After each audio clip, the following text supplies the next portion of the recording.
Anak, bakit hindi ka muna matulog? Mamaya pa tayo makakarating sa laot. Sinabi ko naman sa'yo na huwag ka na kasing sumama sa amin sa pangingisda eh. Tay, bakit po ba kailangan niyo pang magsama ng maraming kalalakihan? Saka, ang laki po ng bangka natin, oh. Nagtataka lang po ako eh.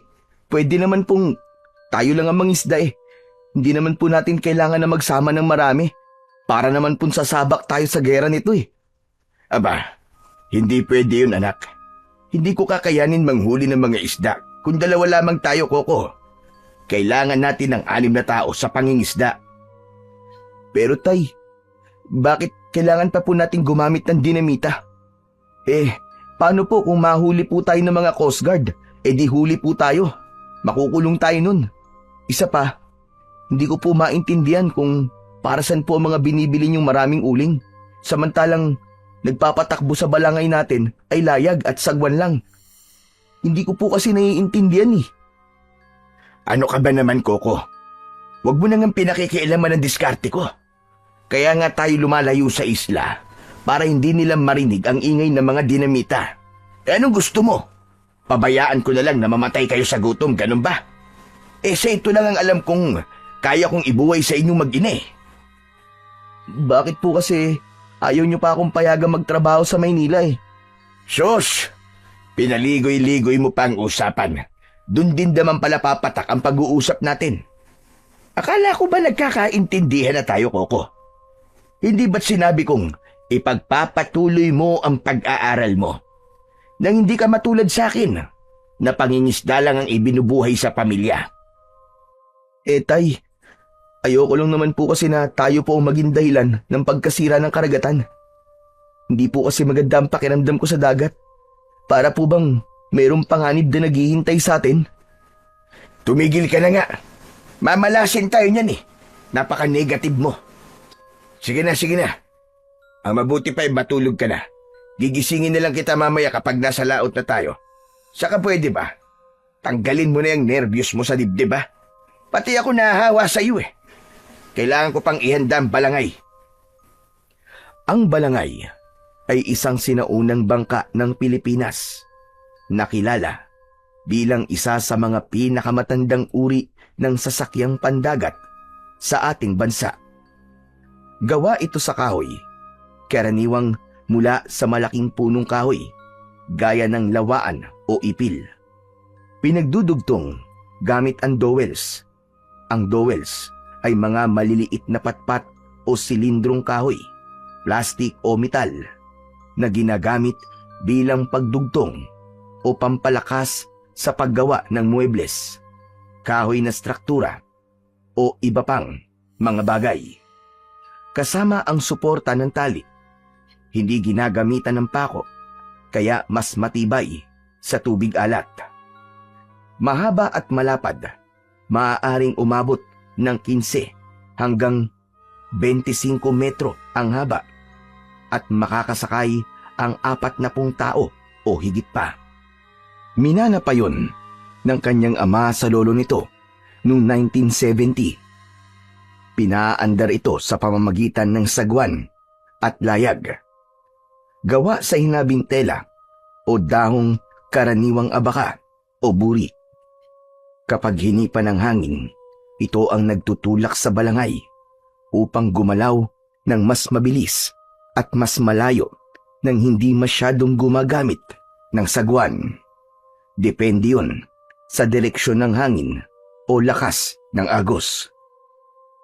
Sa ngayon ay bihira na ang mga ganitong mga sasakyang pandagat. Kaya naman, sa kanilang baryo, ang kanyang amang si Mang Ramon na lang ang may ganong sasakyan. Nagamit na rin noon ng mga ninuno nito ang balangay sa paglalakbay, kalakalan at pakikipagdigma sa kapwa-pulo. Pero sa ngayon ay ginagamit na lamang nila ito sa pangingisda. Kaya lang, ang gawain ng kanyang ama ay iligal. Nanghuhuli ito ng isda sa pamamagitan ng pampasabog o dinamita. Kaya hindi maiwasan ni Coco ang hindi mag-alala sa tuwing nangingisda ang kanyang ama. Kaya sumama siya rito dahil palagi siyang nag-aalala. Umalik sa kasalukuyan ang nag-iisip na diwa ni Coco nang marinig nila ang mga sigaw ng mga lalaking kasama nila sa balangay.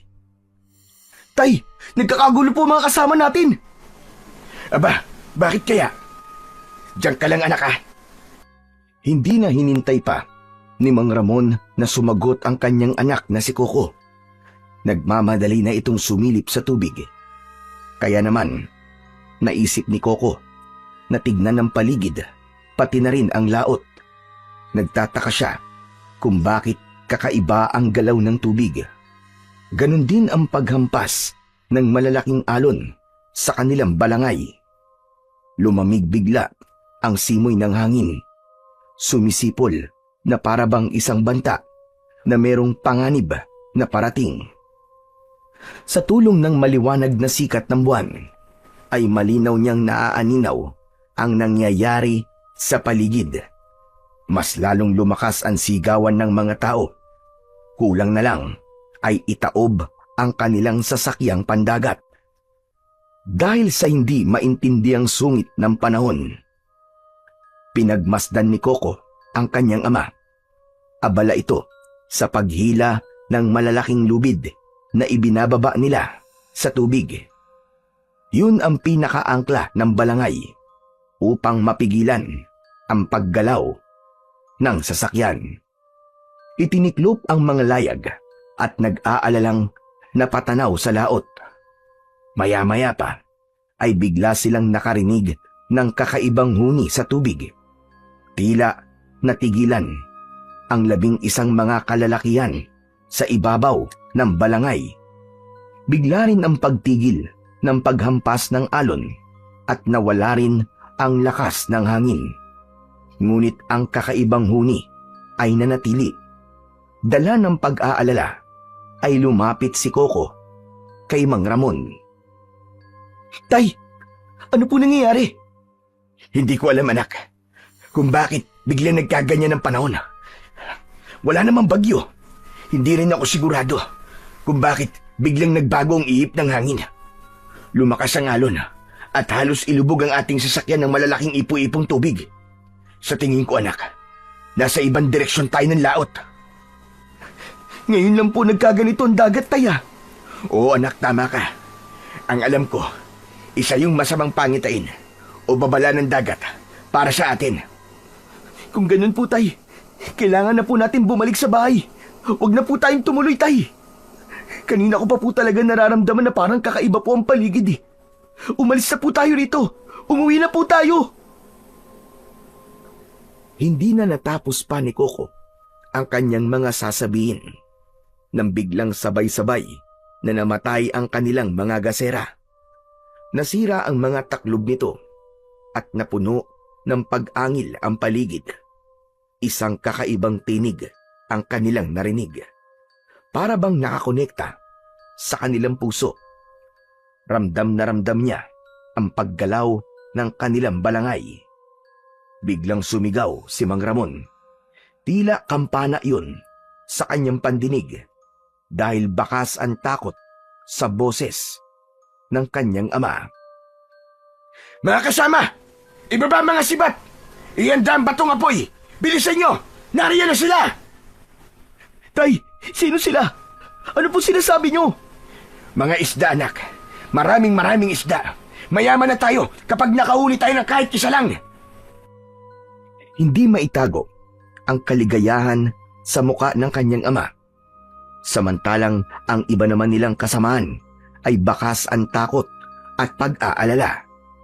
Kaya hindi niya maintindihan kung bakit bigla rin ang kabang bumundol sa kanyang dibdib. Parang merong kakaiba na nangyayari sa paligid. Umalingaw-ngaw ang tunog ng pagbagsak ng batong apoy. Lumiwanag ang paligid dahil sa ningas ng mga bato na inihulog sa tubig. Yun marahil ang dahilan kung bakit maraming uling ang nagagamit ng kanyang ama sa tuwing naglalayag at nangingisda ito. Ang batong apoy ay isang pandigman sandata na itinutulak ng tao sa loob ng ilalim ng balangay bago ipapagulong pabagsak sa tubig. Dala ng pagtataka ay napatakbo si Coco sa gilid ng balangay at tinignan niya kung bakit ganun na lamang ang pagkakagulo ng mga taong kanilang kasama. Dahil anino lang ang nakikita niya sa tubig. Alam niyang kakaiba ang mga ulo na nakalitaw sa ibabaw ng tubig. Hindi yun mga isda, kundi pare ring tao na nakaabang sa pagbagsak ng mga bolang apoy. Ko, ano to? Ano kaya mga nakikita kong to? Mga isda kaya to? Imposible namang may ulo sila na parang tao. Coco, umalis ka sa gilid ng balangay. Huwag mo silang titignan. Sa pagharap ni Coco sa kanyang ama, ay nakita niyang nagkakagulo ang mga tao. Kanya-kanya ng dala ng mga sibat at bato na may nagbabagang apoy. Inaasinta nila ang mga nilalang na nasa tubig. Lahat ay hindi malaman ang gagawin. Hindi makagalaw si Coco dahil hindi niya naiintindihan ang mga nangyayari. Sa muling paggalaw ng balangay ay nawalan ng balanse sa katawan si Coco. Bumagsak siya sa sahig, kasunod ng pagtama ng matulis na bagay sa kanyang likod. Gumuhit ang sakit sa kanyang kalamnan.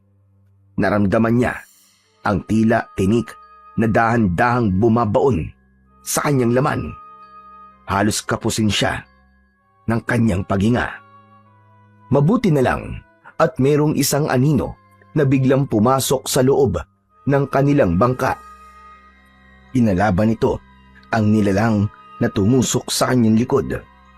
Yun marahil ang dahilan kung bakit biglang nagkagulo ang kanilang mga kasamahan. Isa lang ang ipinagtataka ni Coco. Ang hindi maintindiang pag-angil ay hindi huni ng isda, kundi huni ng mga halimaw na nakatira sa dagat. Kaya natitiyak niyang kakaiba ang nilalang na biglang sumalakay sa kanilang sasakyan. Napansin ni Coco na nakikipagpambuno sa nilalang ang aninong tumulong sa kanya. Dahil madilim, hindi niya matiyak kung anong klaseng nilalang ang nagligtas sa kanya. Nanlalabo na rin ang kanyang mga mata. Biglang naparelisa ang kanyang buong katawan. Tila ba may lason na pumasok sa kanyang sugat. Habang si Mang Ramon naman ay abala sa pakikipaglaban sa aninong nakikita niya sa ibabaw ng balangay, hugis tao, at sa pagdako ng kanyang paningin sa kalahating katawan ng nilalang ay bigla naman siyang nawalan ng malay. Hindi na niya alam ang mga sumunod na pangyayari. Kinabukasan ay nagising ang natutulog na diwa ni Coco sa malakas na boses ng mag-asawa. Nagtatalo ang mga ito sa labas ng kanyang silid. Galit na galit ang kanyang inang si Aling Sinaida sa nangyari sa anak. Tigilan mo na nga ako, Sinaida. Abay, nangyari na eh. Wala na tayong magagawa ron. Ang mahalaga, walang nangyaring masama sa anak natin. Ang hirap kasi sa'yo, palagi mo nalang pinalalaki ang gulo. Pambihira ka naman, oo.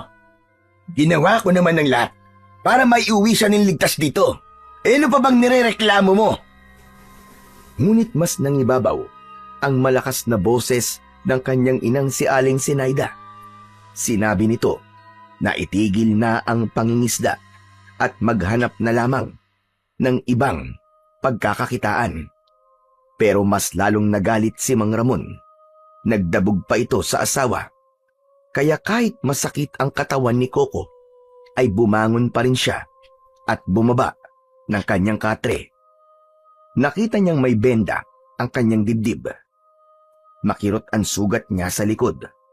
Ngunit pinilit niya na maglakad. Habang naririnig pa rin ang pagtatalo ng kanyang mga magulang. Wala kong ibang alam na trabaho, Sinaida. Alam mo yan. Nakilala mo ko, mangingisda na ako.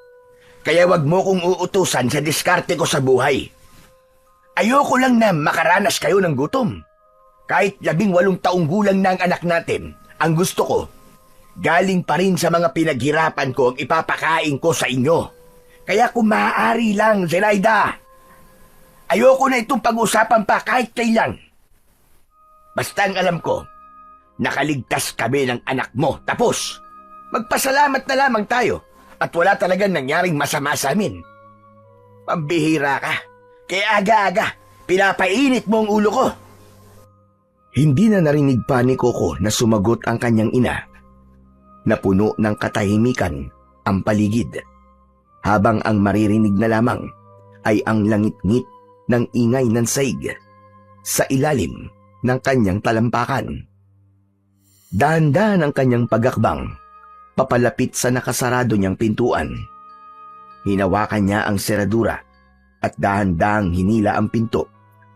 Bumukas ang pintuan at tumambad sa kanyang paningin ang nakaupong si Mang Ramon sa harap ng lamesa, habang si Aling Zenaida naman ay nakatayong nakaharap sa lababo. Alam ni Coco na kakaiba ang naging karanasan nila ng gabing yun.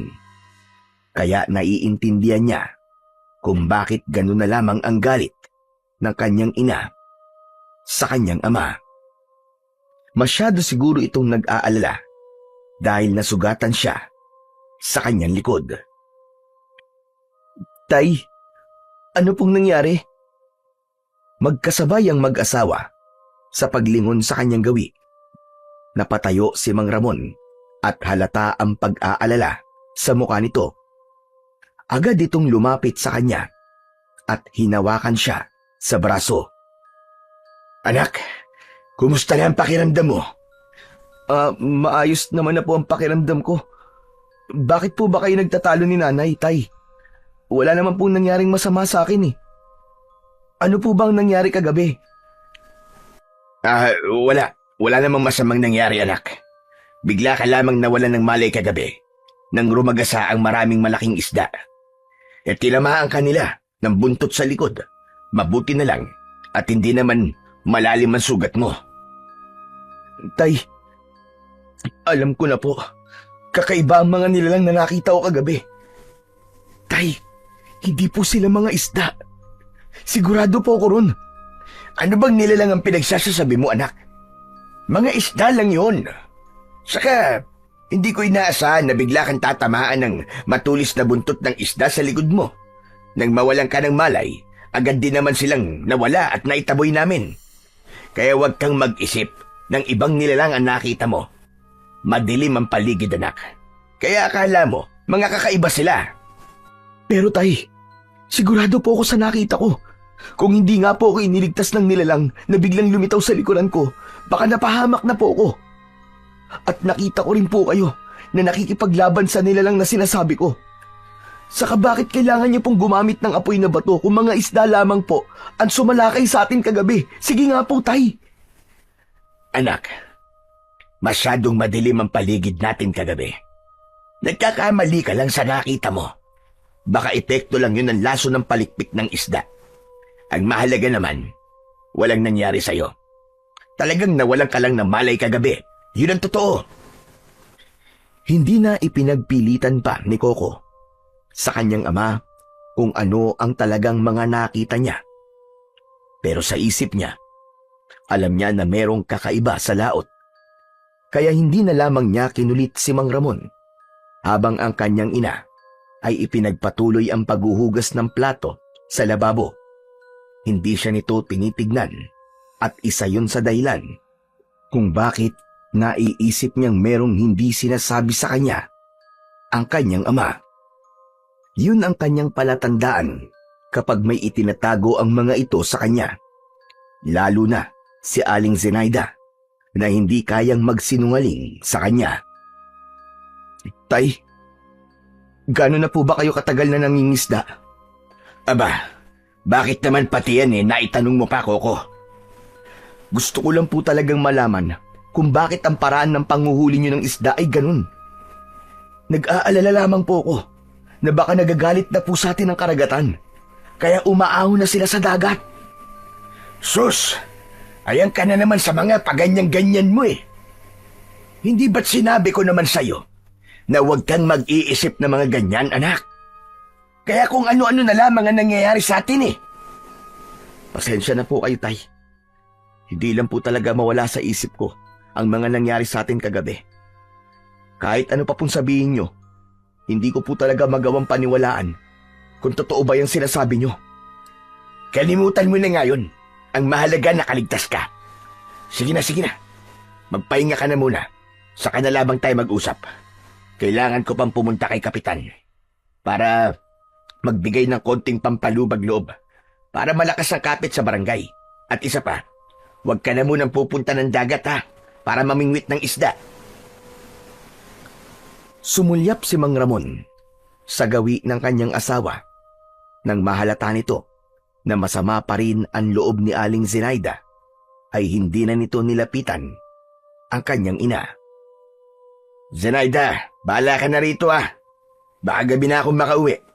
Sasama pa ako kay Kapitan para magronda sa kagubatan. Ikaw naman, Coco, huwag ka na munang umalis, lalo na kapag gabi. Delikado ngayon, lalo pat balitang-balita sa buong barangay ang tungkol sa pagkawala ng mga mangingisda. Baka mamaya niyan bumunta ka pa ng laot ng mag-isa. Kakaiba mga isda ngayon, masyadong agresibo. Hinintay ni Coco na makaalis ang kanyang ama na si Mang Ramon bago niya kinausap ang kanyang ina. Nay, aalis po ako mamayang gabi. Huwag na lamang po ninyong sabihin kay tatay ha. Bala ko po sanang manghuli ng isda ngayon. Gusto ko rin pong malaman kung anong klase bang isda ang sumalakay sa amin kagabi. Hindi ko lang po talaga kayang umalis nang hindi nakakapagpaalam sa inyo, Nay. Napabilis ang pagharap sa kanya ni Aling Zenaida dahil sa kanyang mga sinabi. Bumakas sa mukha nito ang pag-aalala. Hinawakan nito ang kanyang mga kamay at nakiusap na wag na siyang pumunta sa dagat. Hindi raw nito kaya kung merong mangyayaring masama sa kanya. Lalo pa at yun ang mahigpit na bilin ng kanyang ama. Nay, dati ko naman po itong ginagawa kapag wala si tatay. Bakit ngayon po bigla kayong nagkakaganyan? Nay, may alam po ba kayo sa mga nangyari sa amin kagabi? Ang totoo po, hindi ako naniniwalang mga isdang umatake sa amin kagabi. Sigurado ako na merong inililihim sa akin si tatay. Lumikot ang mga mata ni Aling Zenaida at binitiwan nito ang kanyang mga kamay. Nakiusap ito na kung maaari ay wag na siyang tumuloy sa laot para mangisda. Hindi raw nito alam ang totoong nangyari sa kanila sa laot. Basta't ang alam daw ng kanyang ina ay umiiwas daw muna siya sa dagat. Pasensya na po pero hindi po ako mananahimik lang sa isang tabi, Nay. Sige po, magpapahinga na lamang po muna ako sa kwarto ko. Bakas ang pag-aalala sa mukha ni Aling Zenaida. Gusto pa sana nitong magsalita pero tumalikod na si Coco. Ngunit sa isip niya ay hindi siya maaaring manahimik hanggat hindi niya nalalaman kung ano ang mga nilalang na nakita niya kagabi. Kaya naman, sinamantala ni Coco ang pagkakataon para makapunta sa laot.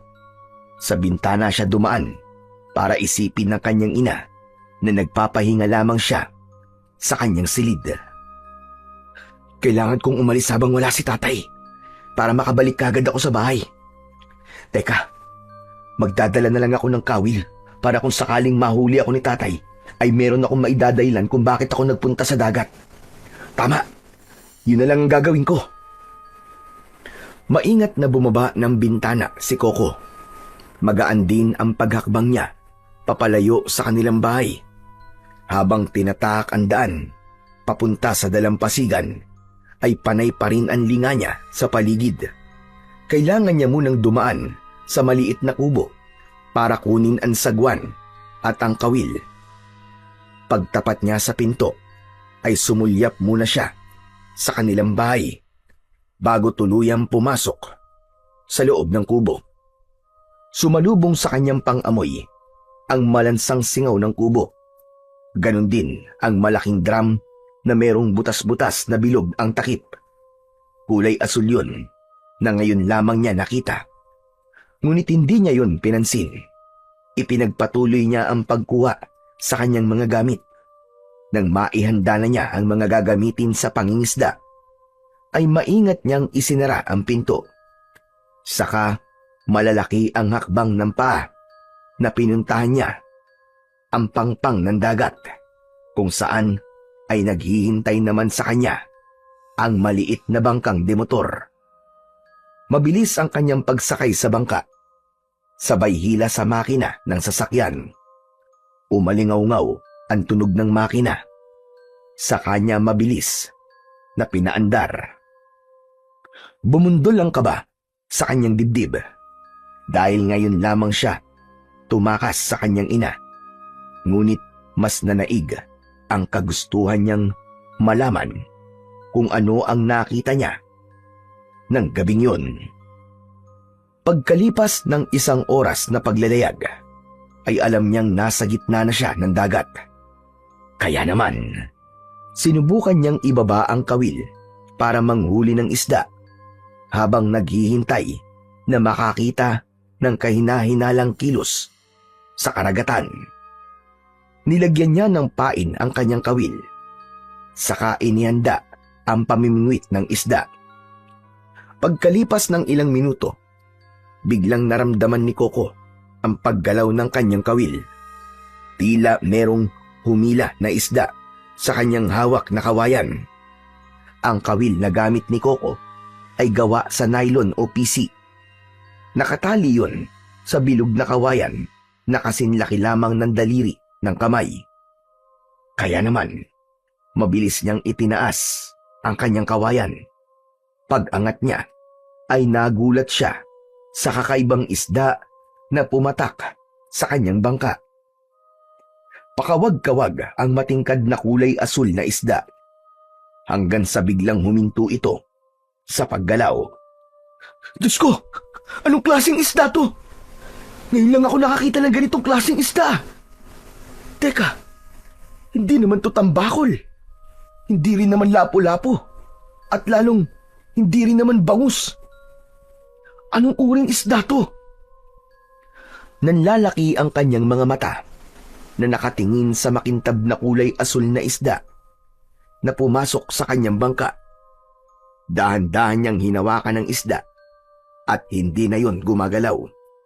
Habang ang kawil ay nasa bibig pa rin ito. Saktong natanggal ang kawil sa bibig ng isda. Biglang lumakas ang ihip ng hangin.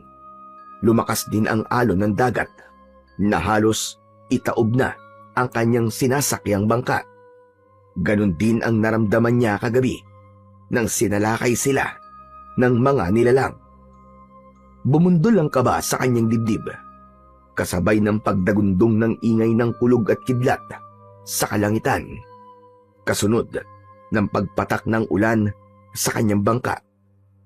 Kaya naman, napilitan na siyang paandarin ang makina ng bangka para makaalis na kagad sa lugar na yon, habang ang isda ay nasa kamay niya pa rin. Pagkalipas ng 1 oras, ay ligtas naman siyang nakauwi sa kanilang bahay. Walang ulan at wala rin ang malakas na hangin. Pambihira naman, oo. Akala ko pa naman makikita ko na ang mga nilalang na sumalakay sa amin kagabi. Parang pinauwi lang ako ng ulan kanina. Ay nako, siguro dahil na rin dito sa nahuli ko. Parang kakaibang isda eh. Teka, kailangan malinisan ko to. Mukhang masarap naman ang lasa ng kakaibang isda na to eh.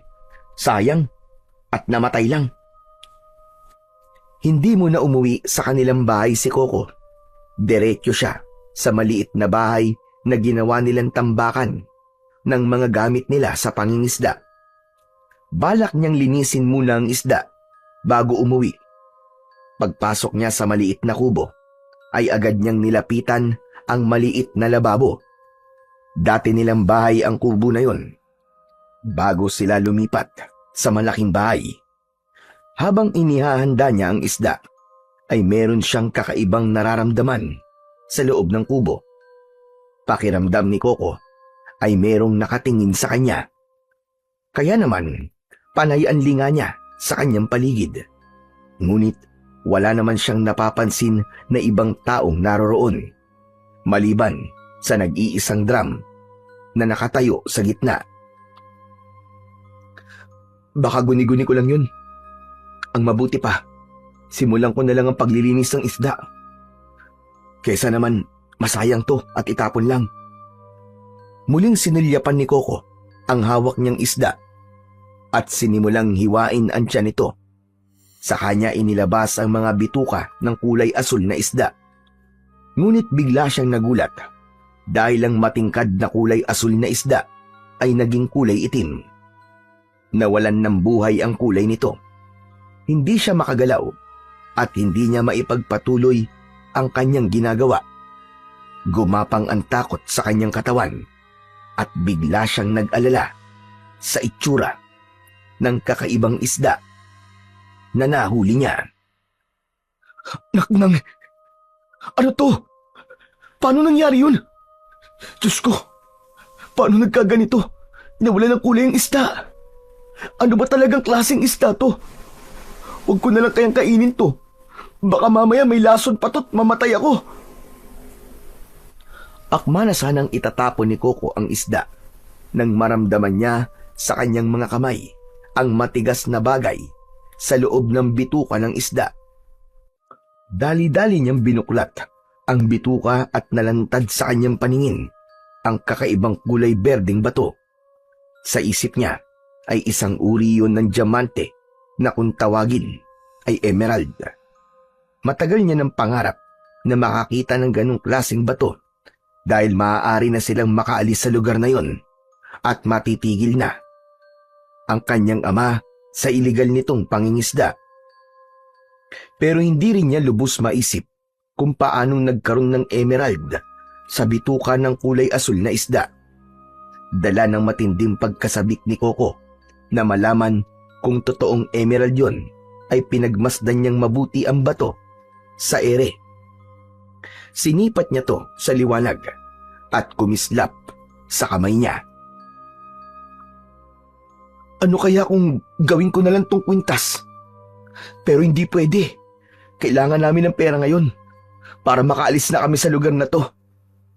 Diyos ko, kapag nagkataon, mayaman na kami. Jackpot! Habang abala si Coco sa pagsipat ng bato sa ere, ay bigla siyang nakaramdam ng sakit, pagkapaso at malakas na kuryenteng gumapang sa kanyang katawan. Nabitiwan niya ang bato at bumagsak yun sa lupa. Pero ang sakit ng pagkapaso ay tila nararamdaman pa rin niya sa kanyang mga kamay. Biglang nanginig ang kanyang tuhod. Nagtataka siya sa kanyang naramdaman. Tila ba merong bumalot na malakas na bultahe ng kuryente sa kanyang katawan. Sinundan niya ng tingin ng bato at naghanap siya ng basahan na magagamit niyang pansapin para damputin ang bato. Dala ng takot ay maingat niyang kinuha ang bato. Gamit ang nakuwang basahan ay inilagay niya yon sa kanyang bulsa. Umaasa pa rin siya na ang batong nakuha niya ay isang emerald. Ang emerald ay isang uri ng mamahaling bato na kulay berde. Kadalasang ginagamit ito sa paggawa ng alas gaya ng singsing, kwintas o hikaw. Ang mga mataas ang kalidad na emerald ay may malalim at matingkad na berde na kulay at kadalasang galing sa Colombia, Zambia at Brazil. At kapag nagkataon ay siya ang kauna-unahang magkakaroon ng emerald sa kanilang baryo at nakuha pa niya sa bituka ng kulay asul na isda. Napaatras si Coco at nabanggaan niya ang kulay asul na drum. Bumagsak ang bagay na yon sa lupa. Akala niya tubig ang laman nun, ngunit nang marinig niya ang boses ng isang lalaki ay natigilan siya at saglit na nakalimutan ang tungkol sa bato na nakuha niya. Sino yan? Lumabas ka! Lumabas ka sa drum na yan! Hindi nagsalita ang lalaki sa loob ng drum. Para bang pinapakiramdaman ito kung ano ang gagawin niya rito. Itinutok ni Coco ang kutsilyo sa lalaking nasa loob pa rin ng drum, habang ang takip nito ay natanggal na. Lumabas ka dyan! Kung ayaw mong butasin ko ng kutsilyo ang tagiliran mo! Dahan-dahang lumabas ang lalaki. Pagapang mula sa natumba na drum. Tumayo ito at bakas ang pag-aalala sa muka. Nakita ni Coco na mas matangkad ito sa kanya ng 2 pulgada. Meron itong matikas na pangangatawan. Kakaiba ang mga mata ng lalaki. Maamo ang muka at punong-puno ng pag-aalala na nakatingin sa kanyang kutsilyo. Sino ka? Bakit ka nagtatago sa drum na yan? Pasensya ka na. Ngayon lang ako nagising nang binangga mo ang drum na to. Huwag ka mag-alala. Hindi naman ako masamang tao eh. Kaya alisin mo na ang pagkakatutok ng kutsilyo sa akin. Wala akong gagawing masama sa'yo. Ang tanong ko muna sagutin mo. Ano bang ginagawa mo dyan? Sino ka, ha? Ang pangalan ko ay Dingdong. Pasensya ka na kung nagulat kita. Hindi ko rin alam kung paano ako nakarating dito. Basta ang natatandaan ko, nasa balangay ako kagabi. Ha? Kung ganun isa ka sa mga tauhan ni tatay, diyan ka lang nakatulog. Pambihira. Mabuti na lang sinabi mo kagad. Iisipin ko sana na magdanakaw ka eh. Ha? Hindi ako magdanakaw. Maniwala ka. Wala akong gagawing masama. Pero teka, bakit wala ka man lang suot na pang-itaas na damit? Kagabi pa ako walang damit. Kagabi pa, nang sumalakay ang mga nilalang sa balangay. Mabuti naman pala at may makakausap ako tungkol sa nangyari sa ating kagabi. Halika, samahan mo ako. Kailangan natin bumalik sa dagat. Naku, bakit naman tayo babalik ng dagat? Masyadong mapanganib. May gusto lang akong malaman. Manguhuli ulit ako ng isda. O sige, sasamahan kita. Pero baka meron kang damit dyan. Nakakasya sa akin. Meron naman. Kaya lang luma na at nakatambak sa kubon to. Saglit lang, ikukuha kita. Mabilis na nilapitan ni Coco ang lumang baul sa gilid ng kubo. Napapatungan yon ng isang sakong lambat, kaya kinailangan pa niyang buhatin ang bagay na yon para makakuha ng damit sa loob ng baul. Pagkatapos niyang makahanap ng maisusuot na damit ni Dingdong, ay narinig niyang nagsalita ito. Ano nga palang pangalan mo? Ako si Coco, anak ako ni Mang Ramon. Ganun ba? Alam mo, bakit ngayon lang kita nakita sa baryo natin? Palagi mo naman ako nakakasama. Hindi mo lang ako napapansin dahil abala ka sa ibang mga gawain. Saka hindi mo ba ako natatandaan? Ako ang nagligtas sa'yo kagabi. Nawalan ka ng malay, hindi ba? Oo, nawalan nga ako ng malay. Pero hindi ko naman natatandaan na iniligtas mo ako kagabi. Paano mo matatandaan? Nawalan ka nga ng malay. Oo nga pala, no.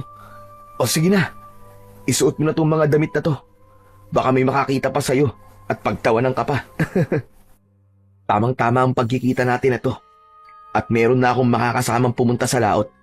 Manguhuli ako ng mga isda. Tuluyang nakalimutan ni Coco ang tungkol sa mga nilalang na nangyari kagabi. Mas inintindi niya ang kulay asul na isda na natuklasan niyang may emerald sa bituka. Kapag nakahuli siya ng maraming isda na ganun ng kulay, natitiyak niyang sisikat siya at yayaman ang buo niyang pamilya. Kaya pagkatapos na makapagbihis ni Dingdong, ay kagad niya itong hinila papunta sa tabing dagat kung saan ay iniwan niya kanina ang kanyang bangka.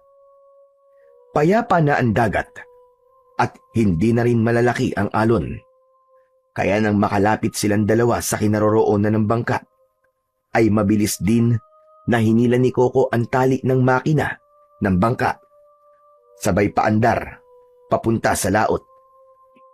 Gusto na ni Coco na paliparin ang bangka pabalik sa gitna ng dagat, kung saan ay doon niya unang nahuli ang kulay asul na isda. Naniniwala siyang ang mga isda ay umiikot lamang sa lugar kung saan marami silang nahuhuling pagkain. Habang umaandar ang bangka, ay saka lang din nagkaroon ng pagkakataon na makapag-usap ang dalawa. Ano ba kasing gagawin natin sa laot, Coco? Delikado ang dagat ngayon. Matagal ng delikado ang dagat, Dingdong. Kagaya na lamang na nangyari sa ating kagabi. Hindi ako naniniwalang mga isda ang umatake sa ating kagabi. Pero sa ngayon, iba ang hanap ko. Meron akong gustong makita. Hindi na nagsalita pa si Dingdong. Inabala nito ang paningin sa pagtanaw sa tubig na kinaroroonan nila. Habang si Coco naman ay sabik nang makarating sa lugar na pinanggalingan niya kanina. Pagkalipas ng 1 oras, ay itinigil ni Coco ang bangkan di motor sa gitna ng laot habang gumagalaw ang kanilang bangka dahil sa alon na humahampas sa kanilang sasakyan. Nandito na tayo, Dingdong. Kailangan nating humuli ng kulay asul na isda. Pagkatapos nito, sasamahan kita sa bahay niyo para naman makilala ko mga magulang mo. Bihira ako magkaroon ng kaibigan eh.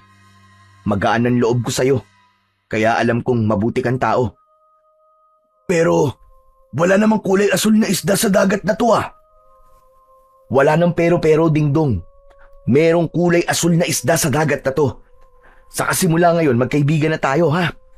Ang mauhuli nating kulay asul na isda ay paghahatian natin. O ano, ayos ba yun sa'yo? Teka, ano bang sinasabi mong kulay asul na isda?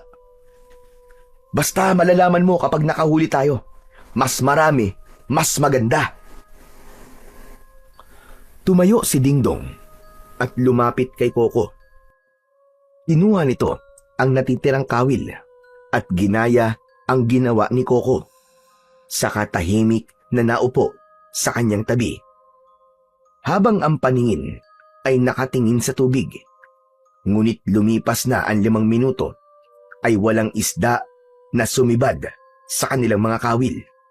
Ang sibad ay tawag sa pagkakahuli sa isda. Kapag ang kawil ay nasa bibig ng isda, ang tawag na roon ay sibad o huli. Kaya naman, inabala muna nila ang kanilang mga sarili sa pagkikwentuhan tungkol sa kanilang pamilya. Si Dingdong ang nakakaawa ang kwento ng buhay dahil nawalan ito ng mga magulang at mag-isa na lamang binubuhay ang sarili. Hindi na nito ikinuwento ang tungkol sa nangyari sa mga magulang dahil bigla na lang lumakas ang ihip ng hangin. Ang mga alon ay bigla na namang lumaki. Ganon din ang kanilang paligid na biglang dumilim. Imbis na matakot si Coco, ay parang natuwa pa siya dahil iniisip niyang senyalis yun na makakahuli ulit sila ng kulay asul na isda. Ngunit hindi yun ang nangyari. Pakiramdam niya ay merong nilalang na nasa ilalim ng kanilang bangka. Tumagilid yun. Kaya naman ay bumagsak si Coco sa gilid ng bangka. Napahampas ang kanyang tadyang, pati na ang kanyang puwet. Napaigik siya sa labis na sakit. Nabitiwan niya ang kawil at nahaplos niya ang bahagi ng kanyang katawan na nasaktan. Naramdaman niya ang pagguhit ng matinding kirot sa bahagi ng kanyang katawan. Agad na lumapit sa kanya si Dingdong para alalayan siyang tumayo. Ayos ka lang ba, Coco? Nahulog na sa tubig ang kawil. Ang mabuti pa kaya ay umalis na tayo rito. Baka abutan pa tayo dito ng pagtaas ng mga alon eh. Delikado tayo rito. Pero hindi naman sana tayo magkakaganito kung walang bumangga sa bangka natin. Naniniwala talaga ako na mga halimaw sa dagat ang mga sumalakay sa atin kagabi. Bakit ba gusto mo pang malaman kung anong klaseng nilalang ang sumalakay sa atin kagabi? Hindi ka ba nag-aalala para sa buhay mo? Tara na! Sa ibang araw na lamang tayo mangisda. Bigla kasi ako kinabahan sa lugar na to. Para bang may mga nakatingin sa atin. Isa pa, kailangan mo munang ipatingin sa albularyo ang nangyari sa tadyang mo. Saka lang naramdaman ni Coco ang matinding sakit na walang kapantay. Kaya naman, si Dingdong na ang humila sa tali ng makina para muli itong buhayin. Nang umalingaw-ngaw ang ingay ng motor, ay tila nawala ang nilalang na bumangga sa kanilang bangka. Bakas ang pagkadismaya sa anyo ni Coco dahil wala silang huli na isda. Kapag nagkataon ay malalaman ng kanyang ama at ina na pumunta pa rin siya sa laot sa kabila ng pagtutol ng mga ito sa kanya. Panay ang buntong hininga ni Coco habang nakatingin sa likod ni Dingdong na siyang may hawak naman sa timon para sa kanilang direksyon pabalik sa Pangpang. Ang timon ay isang bahagi ng sasakyang pandagat na ginagamit upang makontrol ang direksyon ng bangka. Isa itong uri ng manibela. Maya-maya pa ay natatanaw na ni Coco ang malaki nilang balangay sa dalampasigan.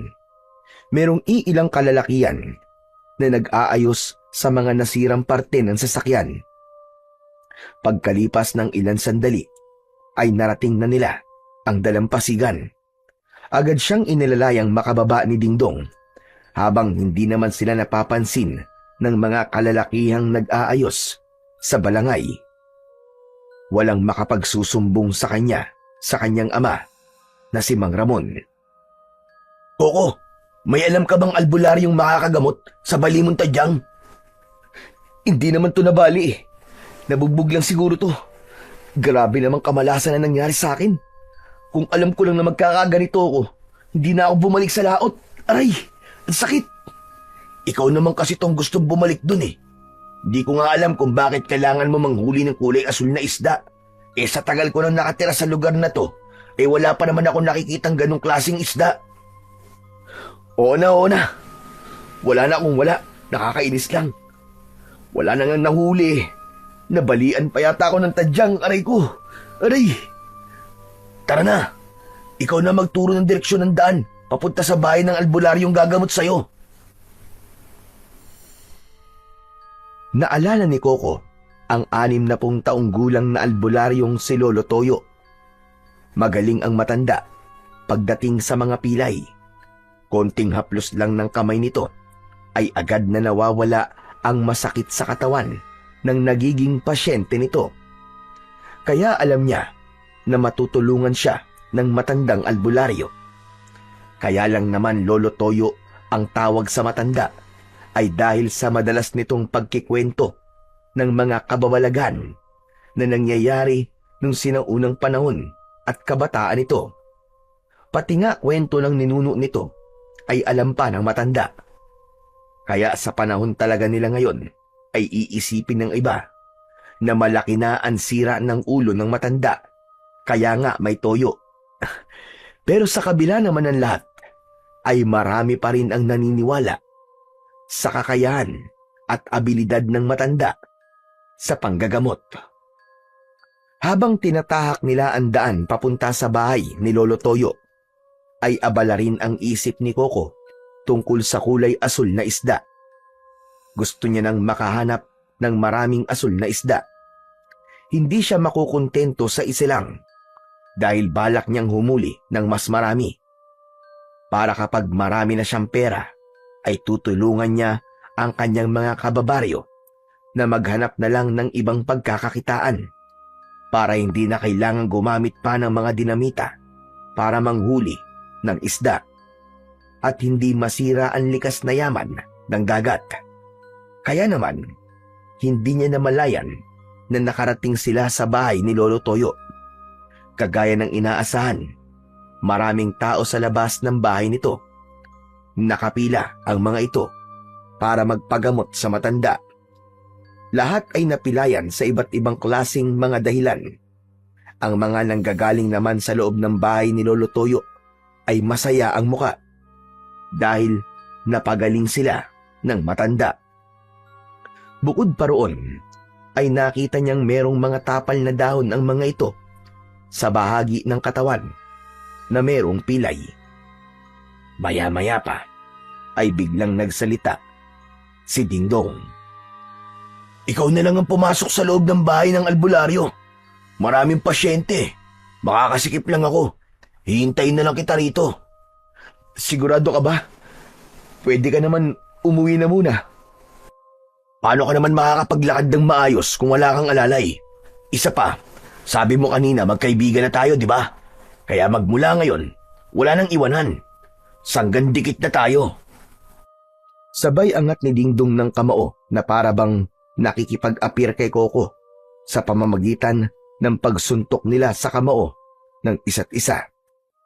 Nakangitim pinagdikit nila ang mga nakakuyom nilang kamao bilang tanda ng simula ng kanilang pagiging magkaibigan. Maya-maya pa ay nagpasya na si Coco na pumasok sa bahay ng matanda habang paika-ika sa paglalakad. Iniwan niya ang bago niyang kaibigan na nakatayo sa labas ng balkonahe ng bahay ng matanda. Nilampasan niya ang mga nakapila sa hagdanan at diretso siyang pumasok hanggang sa sala ng bahay ni Lolo Toyo. Nakita niya itong nakaupo sa kawayang bangko habang abala sa paglalagay ng mga dahon sa lalaking nakaupo sa harap nito. May katabi ang matanda na lumang gasera na walang takip. Doon nito, inilalaib o itinatapat ang mga dahon para initin, saka ilalagay sa parte ng katawan ng may sakit. Pag nailagay na nito ang dahon, ay saka nito hinihilot ang pilay at makikita na namimilipit sa sakit ang lalaking nagpapagamot. Ilang minuto, pagkatapos na magamot ang lalaki, ay mapapansin sa mukha nito ang ginhawa. Ang pasyenteng hindi maayos makapaglakad ay biglang nakatayo nang hindi ginagamit ang saklay. Patunay ang saklay nito na nasa tabi ng lalaki. Dinampot at itinaas nito para ipakita sa kanila na magaling ang matanda at napagaling nito ang pilay ng lalaki. Napangiti si Coco sa husay ni Lolo Toyo, pero natigilan siya ng diretsyong napatingin sa kanyang gawi ang matanda. Dahil doon, kay Coco nabaling ang atensyon ng mga naroroon. Hoy! Hoy, ikaw! Halika rito! Lumapit ka! Ako po. Pero, marami pa pong nakatayo sa labas ng bahay niyo eh. Nakapila po sila para magpagamot po sa inyo. Pero ikaw ang nasa unahan. Halika rito! Sumigit ka sa pila! Opo. Pasensya na po pero okay lang naman po kaya kung mamaya na ako. Gusto ko lang po mapanood muna kung paano po kayo manggamot. Huwag ka nang mahiya, iho. Alam ko na hindi mo na kaya ang sakit sa tadyang mo. Halika rito. Maiintindihan naman nila na higit mong kailangan na magamot kagad. Sa katunayan, dito tayo sa loob ng silid na to para makita ko kung gaano kalaki ang pinsala sa katawan mo. Halika na. Mas malala ang kalagayan mo kaysa sa kanila. Wala naman po akong pinsala eh. Talagang masakit lang po itong tadyang ko. Tumayo si Lolo Toyo at lumapit sa kanya. Inalalayan siyang pumasok sa itinuturo nitong silid kanina. Kaya wala nang nagawa si Coco, kundi ang sumunod sa matandang albularyo. Naramdaman niya ang mainit na palad ni Lolo Toyo sa kanyang braso. Pagkatapos ay inalalayan siyang maglakad papalapit sa pintuan. Maya-maya pa ay pumasok na sila sa maliit na silid ng matanda. Tumambad sa kanyang paningin ang mga boteng maayos na nakahilera sa estante. Tila mga langisyon na ginagamit ng matanda sa panggagamot. Maupo ka muna sa gilid ng katre at ihahanda ko ang mga gagamitin kong panghilot sa iyo. Habang umuupo sa gilid ng katre ang binata, ay abala naman ang kanyang paningin sa paglibot ng tingin sa loob ng kwarto ng matanda. Amoy insenso at kamangyan ang loob ng kwarto, habang ang maliit na bote na kinuha ng matanda ay merong kakaibang kulay. Kita ang kulay asul na likido sa loob ng bote. Bigla niyang naalala ang tungkol sa kulay asul na isda. Sige na, hubarin mo na ang short mo. Nagmagabot na kita kagad. Marami ang naghihintay sa akin na pasyente sa labas. Bakit po kasi akong inuna niyo, Lolo Toyo? Dahil mahihirapan ako kapag hinuli pa kita. Kapag hindi ka agad nagamot yan, ay mahihirapan kang makapaglakad. Samantalang ang mga pasyenteng nakapila sa labas ay kita naman ang mga sakit. Hindi masyadong malala ang kalagayan nila. Kaya't sige na, para matapos na tayo kagad. Mahiga ka na sa katre. Bilisan mo! Dumapa si Coco sa katre ng matanda. Ibinaba nito ang kanyang short at sinimulan na nitong hilutin ang kanyang tadyang. Naramdaman niya ang madulas na langis sa kanyang balat. Saka ang haplos ng kamay ng matanda. Nakatulong yun para guminhawa ang kanyang pakiramdam. Pero bigla nitong idiniin ang kamay sa kanyang tadyang. Kaya napasigaw siya sa sobrang sakit. Dumako ang hilot ng matanda hanggang sa kanyang puwet. Kita mo na, umabot na ang pamamaganang yung tadyang hanggang sa puwet mo. Kung natagalan pa ito, baka hindi ka na talaga makalakad. Ano ba nangyari sa'yo? Humampas po kasi ako sa gilid ng bangka, Lolo Toyo. Bala ko po sanang manghuli ng mga isda.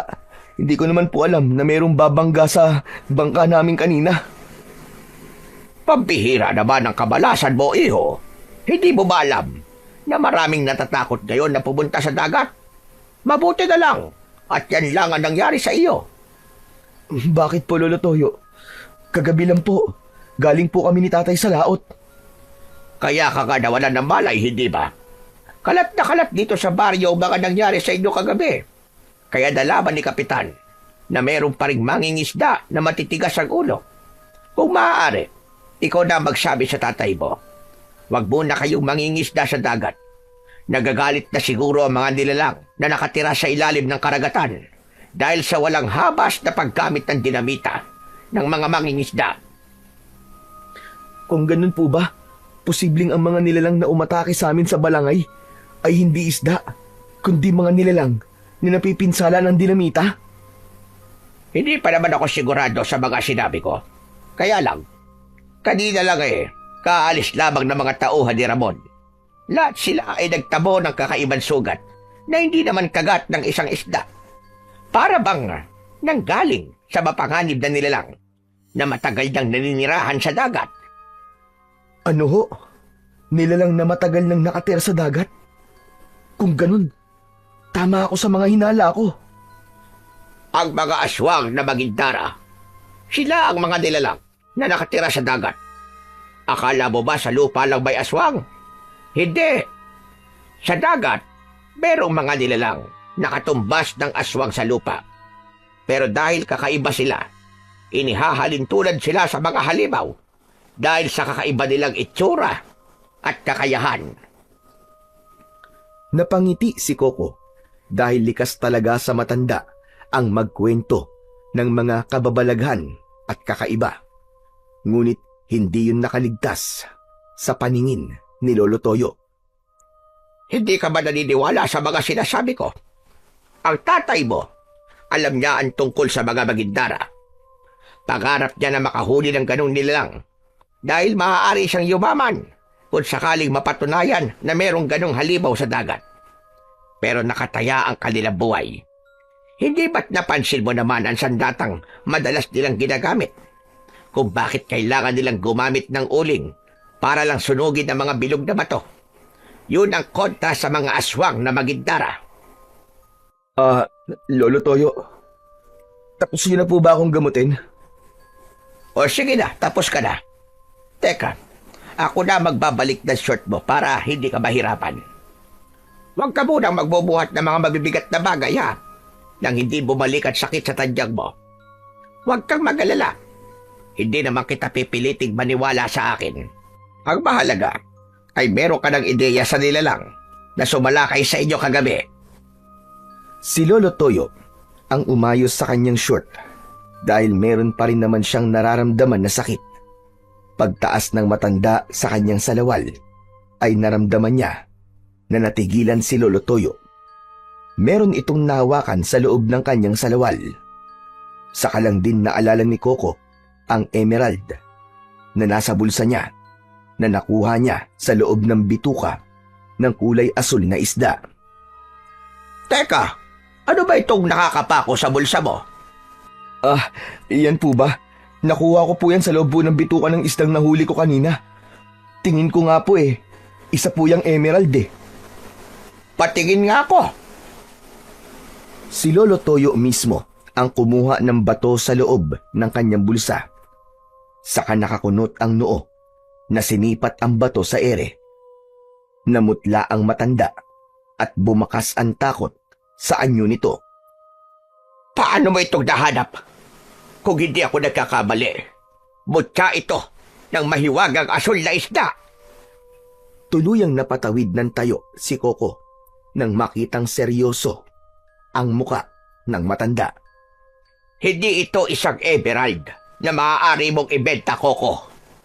Sapagkat isa itong makapangyarihan na magagamit mo laban sa kampon ng kadiliman.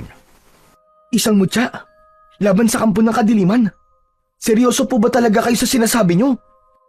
Oo naman. Hindi ginagawa biro ang tungkol sa mga may hiwagang bagay na to. Lalo na kapag tungkol sa mutya. Sige, hawakan mong mutya. Biglang naalala ni Coco ang sakit na nararamdaman niya nang mahawakan niya ang bato. Nakaramdam siya ng sakit na malakuryente ang epekto sa kanyang kamay.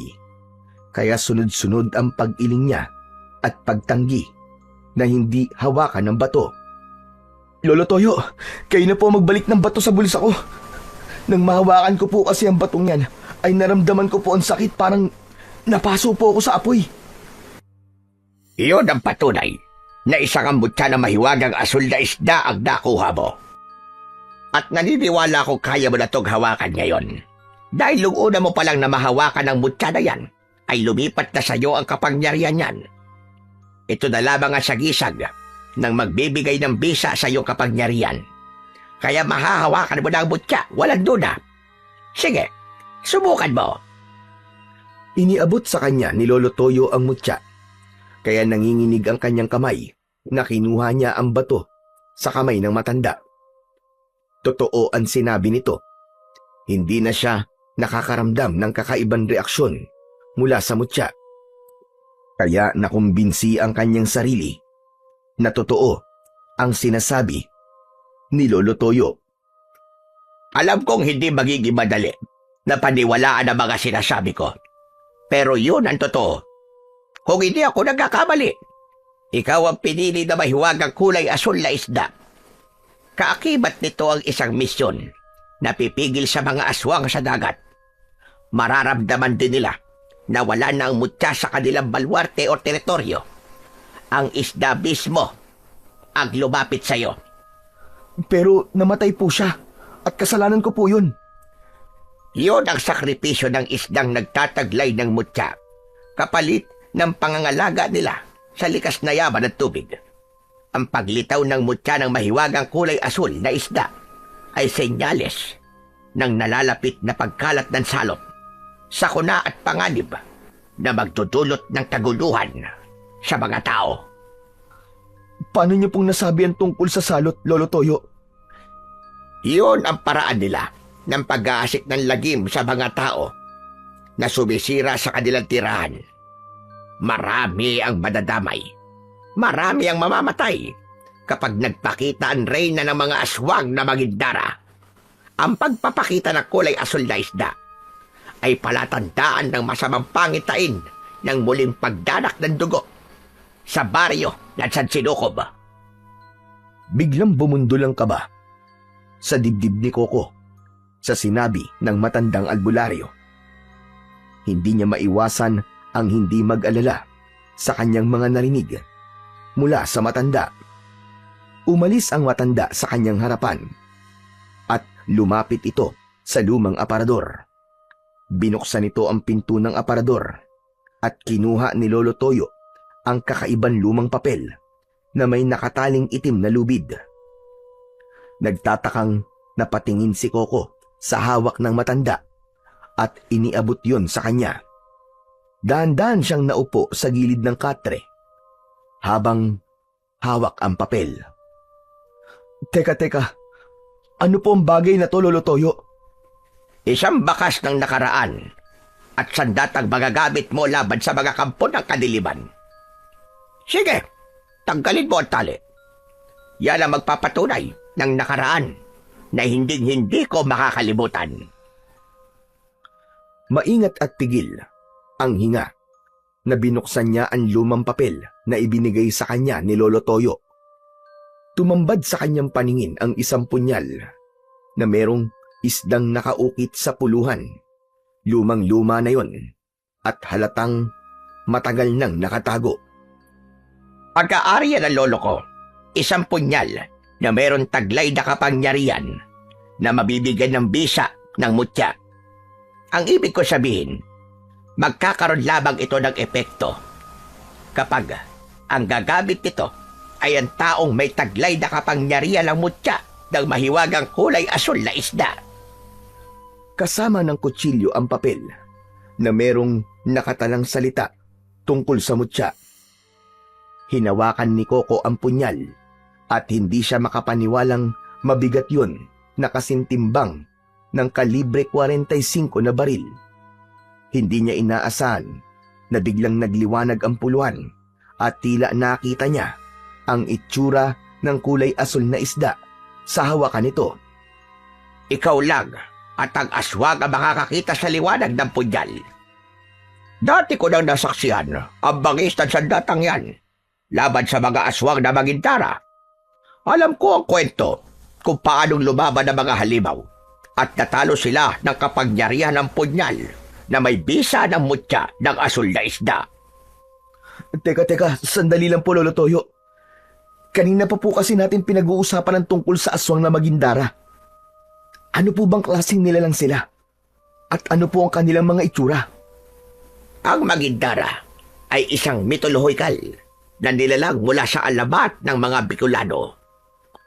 Dito sa baryo ng San Sinukob, kilala silang halimaw, isang sirena o engkanto ng dagat na inilalarawan bilang isang magandang babae mula sa bewang paitaas at isdang may buntot mula bewang pababa.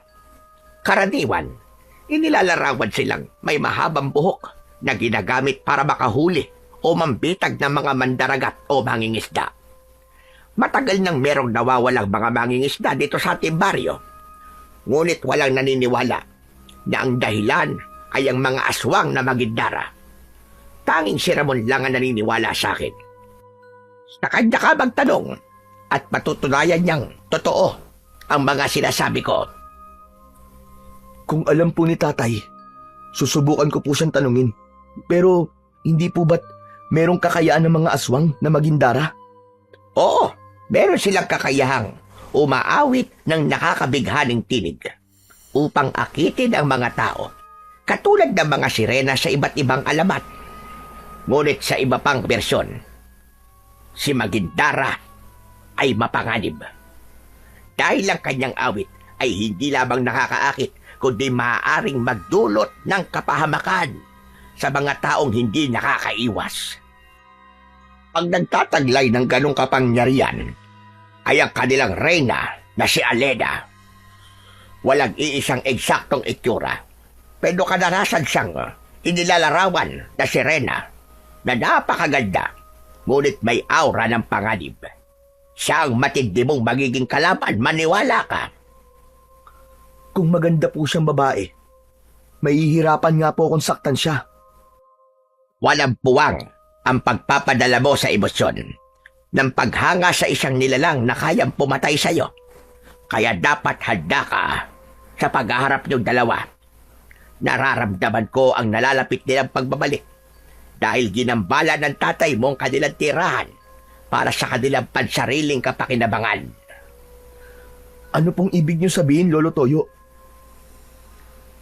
Nararamdaman ng reyna na magindara na si Alena na mayroong bagong tagapagmana ang mutya ng mahiwagang kulay asul na isda. Kaya mag-iingat ka. Kalakip ng papel ang misyon kung paano mo ililigtas ang baryo laban sa mapaghiganting mga nilalang. Kaya ko po ba talaga silang labanan gamit ang mutya, Lolo Toyo? Oo, Koko. Sapagkat hindi yan ipagkakaloob sa'yo ng isda kung alam niyang mahina ang bagong itinakda. Hindi siya magsasakripisyo ng buhay niya kung mahina ang kanyang pagbibigyan. Nahulog sa malalim na pag-iisip si Coco. Saka lamang niya naalala na marami pang pasyente na naghihintay sa kanila.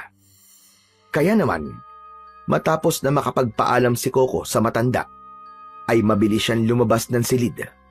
Nakita nilang umaliwalas ang mga muka ng pasyenteng naghihintay sa kanilang paglabas.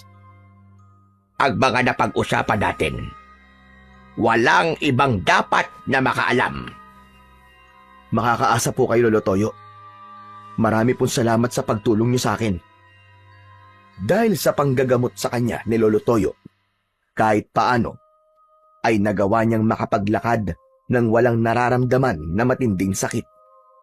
Dumaan siya sa pintuan ng balkonay kung saan ay nilampasan niya ang mga naghihintay na pasyente sa matanda. Natanaw niya si Dingdong na matyagang naghihintay sa kanya. Nakangiti itong lumapit sa kanya. O ano? Kumusta na ang pakiramdam mo? Ayos na ako, Dingdong. Maginawa na ang pakiramdam ko. Kukunti na lang ang sakit. O paano? Tara, kailangan na nating umuwi. Pero ako, kailangan muna kitang iatid sa inyo. Wala rin naman akong maayos sa tirahan. Baka pwede, doon na lang muna ako makikituloy. Pansamantala lang naman, kahit dun sa maliit na kubo nyo. Teka, baka mahuli ka kasi ni tatay kung gusto mo. Sasamahan kita. Magpapaalam tayo ng maayos kay tatay. Pero, baka hindi siya pumayag eh. Huwag na lang kaya. Huwag ka nang mahiya. Tingin ko naman ipapayag si tatay kasi kilala ka naman niya, di ba? Tila napansin ni Coco na parang bumukas ang pag-aalala sa muka ni Dingdong. Kaya naman, inakbayan niya ito at inaya na niyang maglakad pauwi sa kanilang bahay. Ngunit pagdating nila roon ay nakita niyang nakatayo si Mang Ramon. Mukhang kanina pa ito naghihintay sa kanya. Madilim ang anyo ni Mang Ramon nang dumako ang tingin nito kay Dingdong. Sumalubong ito sa kanila. Sabay hablot nito sa kanyang kamay.